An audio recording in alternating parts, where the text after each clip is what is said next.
Hi, today we're going to talk about the ways of expressing the future.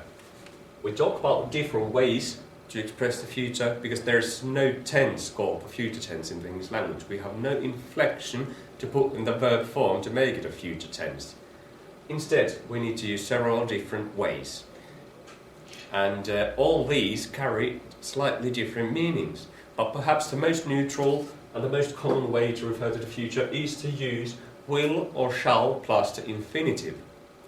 These two, however, carry some special meanings. We can use will or shall plus the infinitive to express intention at the moment of decision. As in, I'll do the homework at once. Here, I'm expressing that I intend to do the homework right now. And further, I've come up with this intention here and now. That means that it's intention at the moment of decision.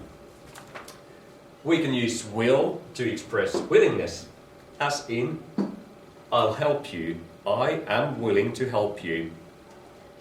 Will or shall plus the infinitive can also express pure prediction, as in, it will be cloudy tomorrow. Another way to refer to the future is to use the be going to plus infinitive construction. This expresses future fulfillment of the present. It expresses a more certain future than will or shall plus the infinitive.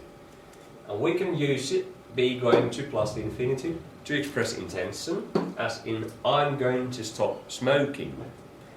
Here, however, the intention is premeditated. I've already thought about quitting smoking, whereas here I make the decision right now. Be going to plus infinitive can be used to express prediction, as in, it's going to be sunny. And this offers a slightly more certain future than will plus infinitive. We can use the present progressive to refer to the future. It expresses future arising from present arrangement, plan or program. Therefore, it expresses quite a large degree of certainty.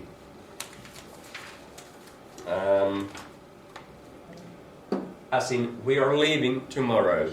We can use the present progressive if we already have made some plans, some preparations to leave. And again, this expresses a slightly more certain future than the previous ones. To talk about certainty, using simple present to refer to the future conveys unusual certainty that we often associate with the present or the past. But we can use it to refer to the future, as in, it is December next week. Quite often we need to have a time interval beyond there, and this expresses a large degree of certainty. We can use the simple present to express a plan or a program, as in, we leave tomorrow. And again, unusual certainty here. All the plans have been made, all the preparations have been made. We really do leave tomorrow.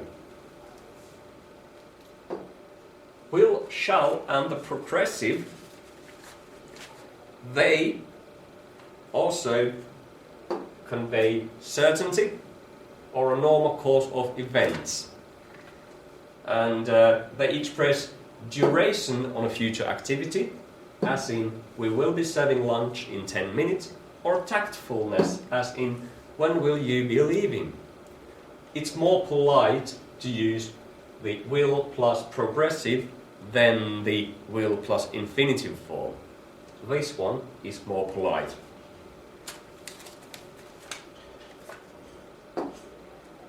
Be to plus the infinitive can be used to refer to future arrangements or plans, as in, we are to leave at 6.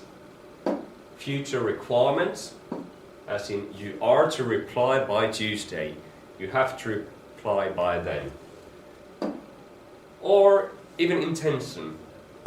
I am to win the election, I intend to win the election. Be about to quite simply refers to a near or immediate future. I am about to do something right now.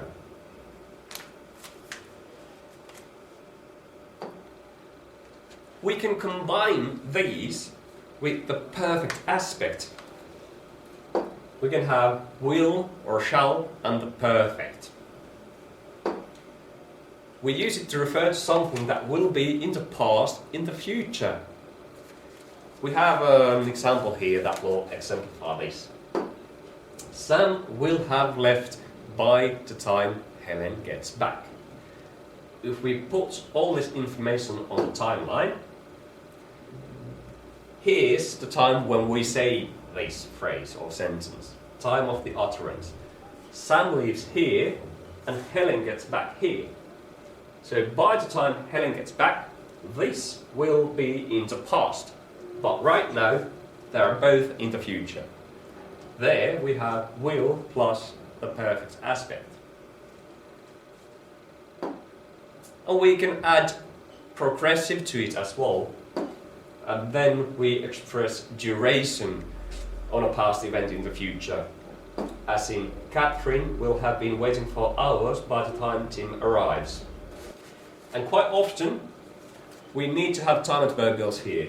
So, by the time and 4 hours by the time. Finally, we can refer to things that were in the future in the past. That's called future time in the past. We talk about something that